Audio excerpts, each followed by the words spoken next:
Hello and welcome to day 61 of Bedtime Welsh. As you can see, we've got sofas moved around all over the place here, and we only just remembered to do Bedtime Welsh today. So that's why everything looks a bit different.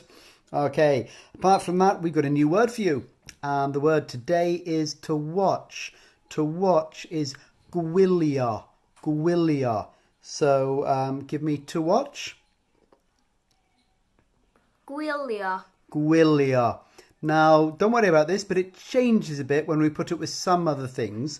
So I'm going to watch, so just going to watch is mynd and then instead of gwylio, mynd wylio. So going to watch.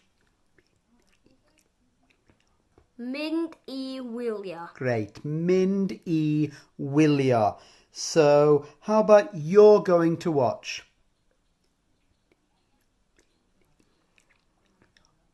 Ti'n mynd I wylio.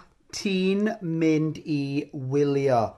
How about are you going to watch?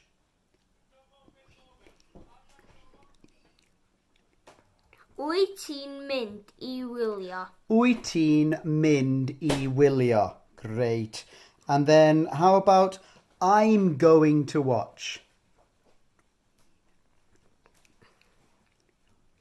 Dwi'n mynd I wylio. Dwi'n mynd I wylio.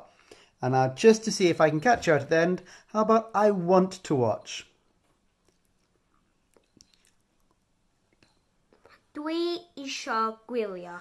Dwi isio gwylio. With isio, it goes back to gwylio. So isio gwylio or mynd I wylio. So I hope I caught you out with that one at the end, and then we'll see if I can catch you out with it again tomorrow. Okay, but for now, that's it. Hwyl am y tro. Ta-ra!